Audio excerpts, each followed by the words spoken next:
Guys, जो topic अभी हम करने वाले हैं उसका नाम है डीवैट चालान। इट मीन्स हम वैट के अंदर चालान सबमिट कैसे करते हैं। डीवैट चालान।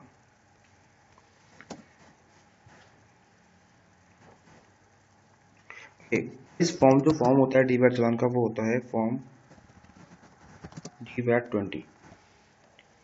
डीवैट 20 के थ्रू वैट का चालान सबमिट करोगे। आपके पास दोनों मोड होते हैं चालान जमा करने का, ऑनलाइन भी और ऑफलाइन भी।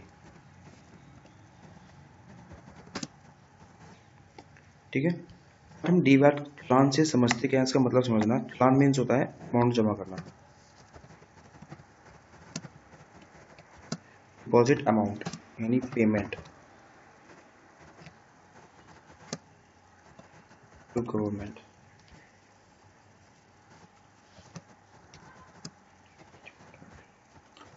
ओके, डीवैट चालान मीन्स चालान का अमाउंट जमा करना गवर्नमेंट को, डिपार्टमेंट को, डीवैट के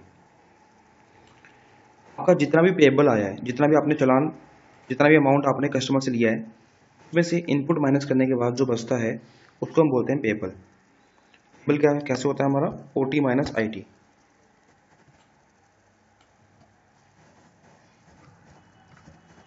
पेबल का मतलब होता है हमारा output VAT minus input VAT. Okay, output VAT कहाँ पे होता है हमारा, सेल्स पे। सेल्स पे आपने जितना टैक्स लिया उसे हम बोलते हैं आउटपुट। इनपुट वैट होता है हमारा परचेज पे, आपने जितना टैक्स परचेज के टाइम पे दिया उसे बोलते हैं इनपुट। ओके, तो ओटी में से आईटी माइनस करो तो आपका पेबल आ जाएगा। पेबल मतलब ये अमाउंट आपने गवर्नमेंट को जमा करना है। तो डीवैट का चालान सबमिट होता है हमारा मंथली। ठीक है, मंथली। पहला मंथ कौन सा होता है हमारा, अप्रैल का, according to the financial year. April का चालान जाएगा आपका 21 मई को, मई का 21 जून। ओके, यानी नेक्स्ट प्रेसिडिंग मंथ के 21 तक आपने चालान जमा करना होता है। यानी आपने 1 अप्रैल से लेकर 30 अप्रैल तक जितने भी सेल्स के बिल काटे हैं तो उनमें आपका आउटपुट इकट्ठा होगा। जितने भी परचेज किया आपने 1 अप्रैल से 30 अप्रैल तक, उनमें आपका इनपुट होगा। वो माइनस करने के बाद जो बचता है वो आप 21 मई तक जमा कर दो गवर्नमेंट को। डीवैट 20 के थ्रू ऑनलाइन भी ऑफलाइन भी कर सकते हो आप। ठीक है, ओके, इसी तरह से आप इसको फॉलो कर लोगे। लाइक जून का कब जाएगा आपके पास, 21 जुलाई को, जुलाई का 21 अगस्त, अगस्त का 21 सितंबर, इस तरीके से। ठीक है, and so on. In case of March, March इस केस में भी इसकी डेट सेम होती है, 21 अप्रैल।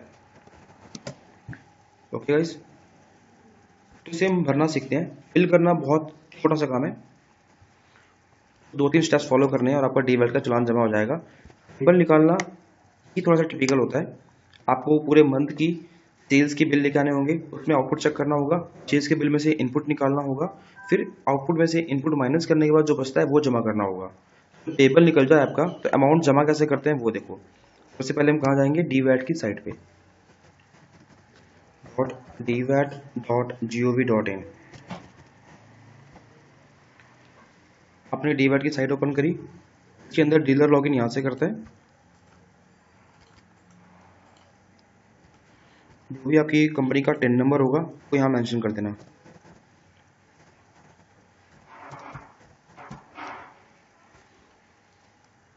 यूजर आईडी मतलब आपका टिन नंबर आपकी कंपनी का। फिर पासवर्ड जो आपको कंपनी देगी वो पासवर्ड यहाँ डिफाइन कर देना।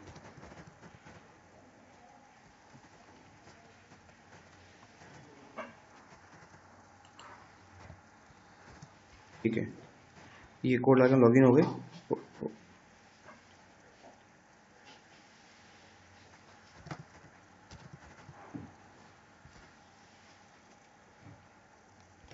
एक मिनट में इसका पासवर्ड चेक करता हूँ।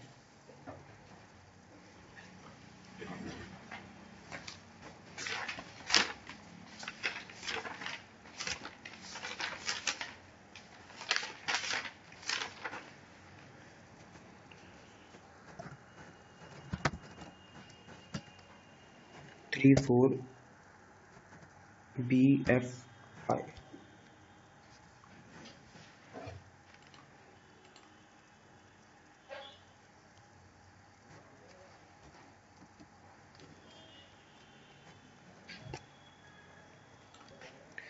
यहाँ से साइन इन करने के बाद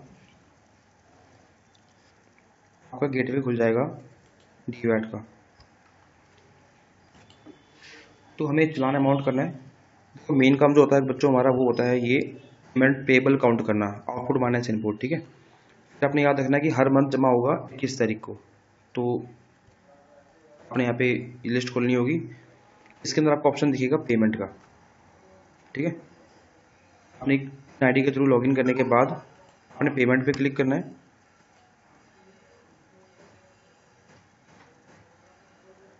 आई थिंक इस सर्वर में कुछ प्रॉब्लम आ रही है।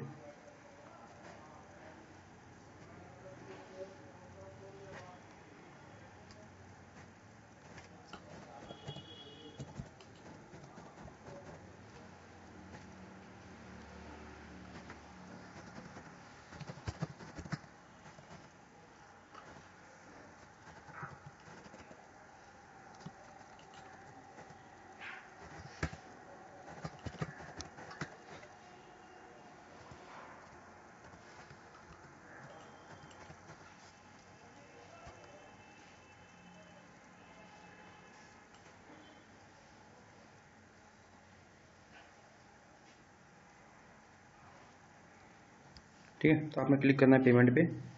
पेमेंट के अंदर ऑप्शन आ जाएगा गो फॉर पेमेंट के लिए, ठीक है। यहाँ पे क्लिक करेंगे गो फॉर पेमेंट पे। यहाँ पूछेगा आपसे टैक्स पीरियड, मतलब आप किस पीरियड का अमाउंट जमा कर रहे हो, यानी कि मंथ स्टार्टिंग जिस मंथ का जमा कर रहे हो आप, लाइक 1/4/2016 से 30/4/2016 तक। गाइज यहाँ पे पूछेगा पेमेंट टाइप, मतलब क्या आप वैट जमा कर रहे हो या सीएसटी जमा कर रहे हो। तो इस चीज याद रखना गाइज, चालान जो जाता है हमारा वैट और सीएसटी का, separate challan should be deposit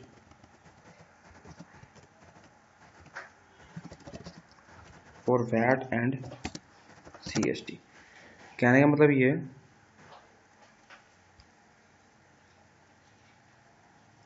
यहाँ पे, मतलब ये है कि वैट और सीएसटी का अमाउंट होता है वो सेपरेट जाता है। यानी अगर आपने पहले वैट जमा करना है तो वैट जमा करोगे, सीएसटी पे करना सीएसटी अलग पे करना पड़ेगा आपको, यानी दोबारा से इसी फॉर्म पे आना है और यहाँ पे सीएसटी पिक करना पड़ेगा। मैं वैट पिक कर रहा हूँ, जितना भी हमारा पेपर निकल गया है वो यहाँ पे डालोगे, ओके। इसकी इंटरेस्ट पेनल्टी की कैलकुलेशन मैं आपको नेक्स्ट वीडियो में सिखाऊंगा। हम लेट होते हैं अगर जमा करने में तो कितना इंटरेस्ट या कितनी पेनल्टी लगती है, उसकी हम नेक्स्ट वीडियो में देखेंगे, ठीक है। सिंपली आपने पेबल यहाँ पर डालना है अपना, पेबल आपको यहाँ से निकल के आएगा इनपुट माइनस इनपुट से, और आपने इसको यहाँ पे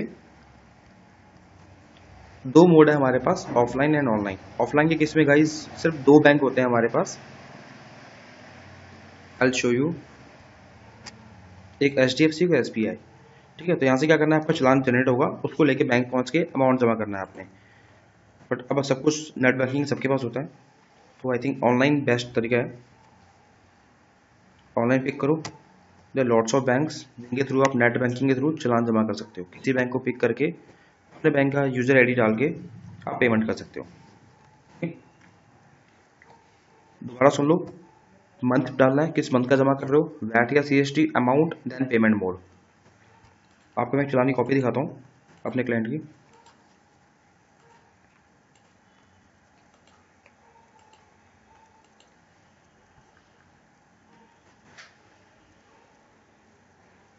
जैसे कि ये देखो, जो चालान की कॉपी जनरेट होती है वो हमारी कैसी होती है वो देख लो। पहले तो डीवैट 20 फॉर्म होता है हमारा, चालान का क्लियर होगा। ये देखो, कुछ नहीं करना आपने, अमाउंट डालना है। उन्होंने ये जमा करने में लेट हो गए थे, उन्होंने यहाँ पे इंटरेस्ट पे किया हुआ है, ठीक है। इंटरेस्ट की क्वेश्चन आपको मैं नेक्स्ट वीडियो में दिखाऊंगा, वो देखना आप, सिंपली सबमिट। तो ये हमारा चालान की कॉपी होती है इस तरीके से कुछ, ठीक है। खूब आपको एक वीडियो क्लियर होगी। नेक्स्ट वीडियो में आपको इसका रिटर्न बनना सिखाऊंगा, वो फॉलो करो। Thank you.